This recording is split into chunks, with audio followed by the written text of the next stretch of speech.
Well, hello, beautiful people. How are we doing today? We are back at it once again with the book 3 Feet from Gold by Sharon Leckler. And I also have to say, uh, I guess it's Dr. Greg Reid. Um, and we are into chapter 17. These next couple of chapters are going to be a little bit shorter, so I can go into a little more details and some reviews and answer a couple of questions I know that you guys have been kind of putting in the chat. And thank you guys so much for commenting down below because I mean, it does make a difference and kind of gives me an idea. We are getting into the final chapters of this book. So it looks like this week will probably be the end of this book. And then I want to go back to doing some, just everyday content. We'll kind of figure it out, but I do enjoy these quite a bit, and I hope you guys are also enjoying them. Um, it takes up a little bit of time to do it, but I mean, because I'm posting daily and I just want to have stuff out there. But I mean, these books have been such a pleasant surprise. I really have enjoyed it. It seems like you guys have been enjoying it also too. So definitely comment down below what you guys are thinking as far as moving forward and what you guys would like to see. Um, you know, once this book is done, and I'll do a full recap also too. But anyway, so yeah, so yesterday, it looks like Greg is getting closer and closer to finally getting into the groove of being able to get this book done. Um, reluctantly, we know he partnered up with Sharon Leckler, who I was telling you guys is a fascinating woman. Um, there's some other books that she's written that are really good books. Um, and so she's going to help co-write the book. That's why she was the co-author of this book, because just to kind of give it a different type of flavor. And then we got to hear from Mrs. Fields, Debbie Fields. And then yesterday was all about FedEx. Was Xavier, I think it was Francis, McGuire, founder of or co-founder. Well, I guess they don't even be called co-founder, but yeah, he was helped develop the FedEx, which and it's funny because again, the whole theme of this book is just don't quit. If anything that you guys can get just to sum this whole thing up is just don't quit, never surrender, right? Because that was refuse to surrender was one of the book things that he put in the book. Persistence.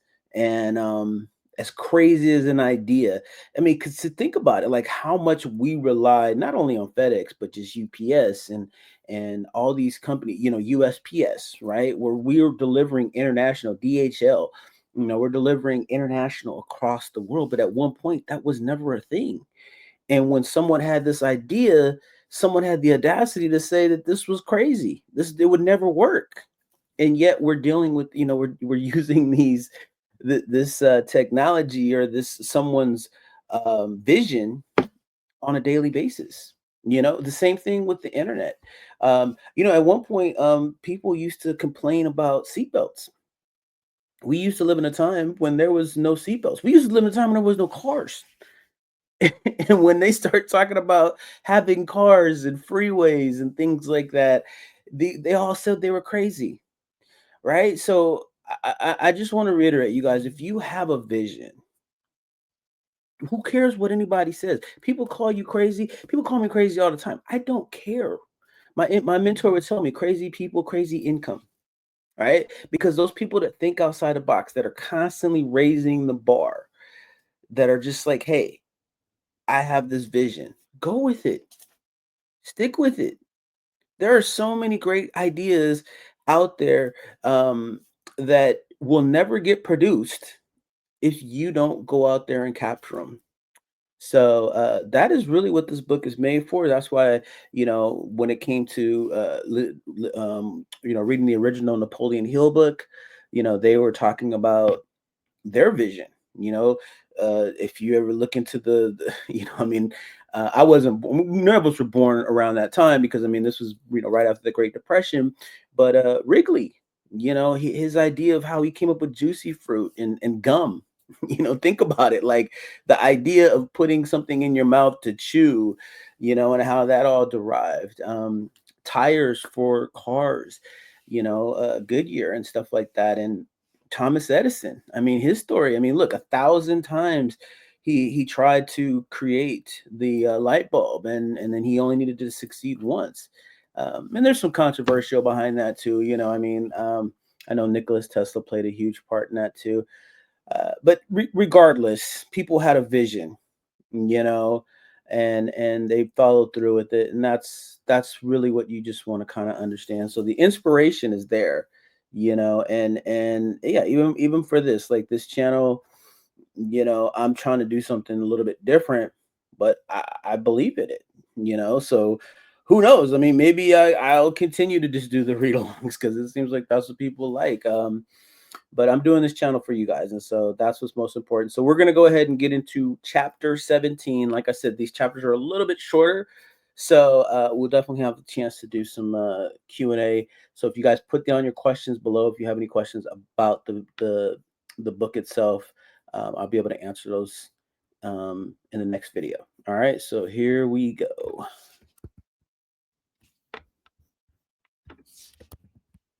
Willpower and desire, when properly combined, make an irresistible pair. Napoleon Hill. Chapter 17. Don't quit. See, look at there.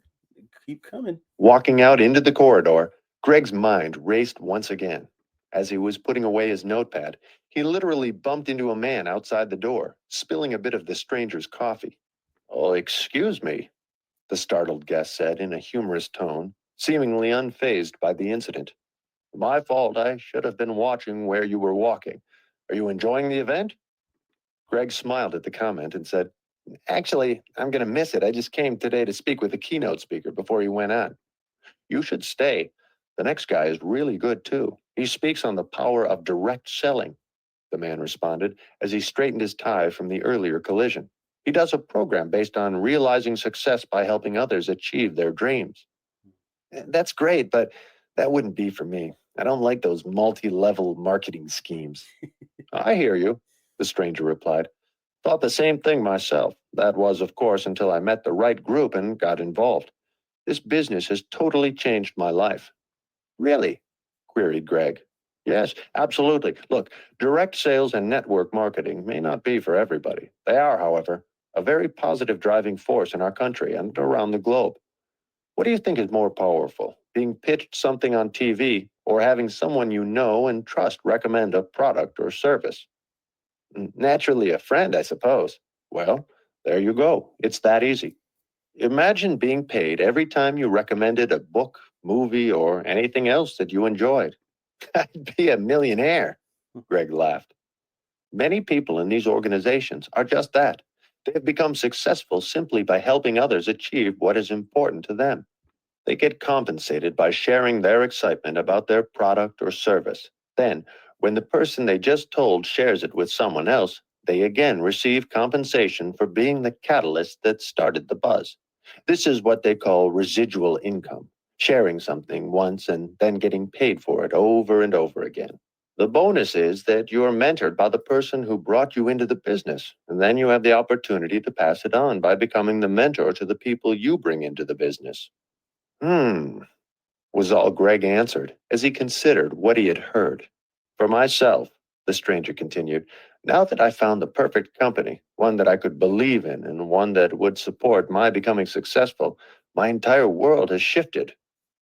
Greg stared at him with an expression of doubt. "No, really," the man said. "The positive change in my life is amazing. It's hard to imagine that I make a great living by helping others do the same. The best part, however, is the feeling I get by making a difference. While so many people out there are only focusing on what's in it for them, my company makes it a point to apply the Zig Ziglar philosophy. To get what you want, help enough other people get what they want first." In a sincere gesture, Greg thanked the stranger for the enlightenment as they shook hands and parted ways. It was something he had not expected. For the first time, he saw the direct sales industry from a different perspective. His mind was, as usual, in overdrive. It was rather funny, actually, because he was attempting to do the same thing himself, just in a different medium. Write a book, then get paid for sharing it with others. And then once they shared it with someone else, he would be compensated again from additional book sales. What a great way to do business, he whispered aloud at the epiphany as he slid into yet another cab on his way to his next appointment. Thinking of helping others, his mind automatically shifted to David. With his cell phone stuck to his ear, Greg was pleased that David answered on the second ring. "What's happening, bro?" "Well, it's another day. A good day to be sober, a good day to be alive. How's by you?" Greg still could not get over the change in David. As a kid, his adoptive brother had been the one to instigate games and challenges, the first to ask a girl out on a date, the first to join the debate team, the one who got the higher marks in all his classes, a leader, not a follower. Over the past several years, he had seemed to fade into the background due to his addiction to booze. The addiction had been subtle at first, then more overt until it was the defining factor in his life. Greg had come to hate what alcohol had done to David, then to despise David for letting it take over his life. Now, just the tone of voice that came over the cell phone since David had been out of rehab and working to stay sober since his relapse, it was so different as to constitute a miracle. Greg found himself saying a silent prayer of thanks for this incredible phenomenon. David told him about the people he was meeting in recovery, other alcoholics and addicts like himself, who had found a new way of life, who were determined not to let this second chance, or in some cases, third or fourth chance, slip through their fingers. These days, Greg and David packed more into their conversations in just a few minutes than they had in years of not talking about the problem that had come between them. They both knew that the road would still have plenty of boulders in it, but hopefully, David now had new skills and new friends to help him make better choices along the way. "I've got to run to a meeting," David said with genuine enthusiasm. "I get there early to help set up the chairs. Somebody told me that the simple things like that make all the difference. After all, somebody had put out a chair for me before I showed up at my first meeting. It didn't just happen." "No, it didn't just happen, Dave," Greg agreed. If only his brother could see the smile that was lighting up his face right now in the back seat of this taxi cab. Hmm. All right, let's stop there. Like I told you guys, this is going to be a short one. Interesting subject, right? Because I don't know. Comment down below if you guys have ever done any type of network marketing. It's interesting because that's actually where I got, a lot of my start, and where I would even say that my understanding of I could create anything, and knowing that, like, I don't have to be tied to just a job, and my income could be unlimited, was through network marketing. And I've done a lot of, not so good network marketing companies, and but I've had a couple of good ones, and when they are good, they are really good. um I will say that this book was written before COVID, and it seems like that was a defining moment for network marketing, and we're moving into a much different era, because it isn't so much face to face. That business model, it seems like it's still there, but it's coming back. But it's not the same like it used to be, because we have the internet now, and things are just moving at a much faster pace. So it's a lot harder to create that residual income, and that was just a personal reason why I got out of it. But I love the idea of network marketing, or just word of mouth. You guys might not know this, and again, I mean, I know it's not the best person or the best situation to be an advocate for, but understand that I've been following Elon Musk and Tesla for a very long time, and the one of the things that fascinates me about that particular company in general is that they don't do any type of advertisement. So, and it is true, when you have a product that you don't have to really do any type of advertisement, and the best advertisement is word of mouth, and you can put all that money back into research and development. I mean, that's huge.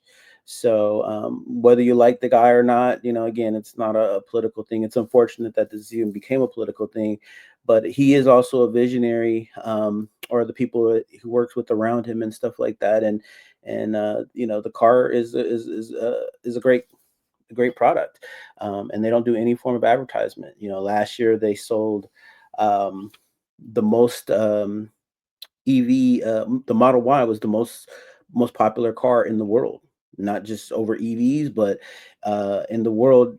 beat out Corolla, it beat out the RAV4, around the world. So, and that was all done through word of mouth. So, my point is not to try to sell you on a Tesla, but just to understand that, you know, um, word of mouth is very huge. So if you can create a business model based around that and not try to go so much the traditional route, it can be highly effective. And like I said, if you guys have done network marketing, definitely comment down below. Tell us what you did, what your thoughts were, because the thing that I had to learn just, really quick was that, and it's a big misconception, is that you think you're a salesperson. And really, honestly, salespeople do really bad in network marketing because it's not about selling.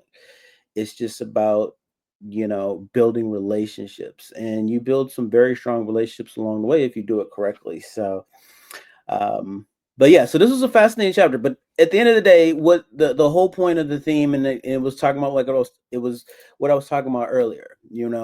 We just don't quit. Don't surrender. Don't give up. Just keep pushing forward, whatever your vision is, whatever your dream is. And, I hope you guys are really enjoying this. So I will be back here again tomorrow.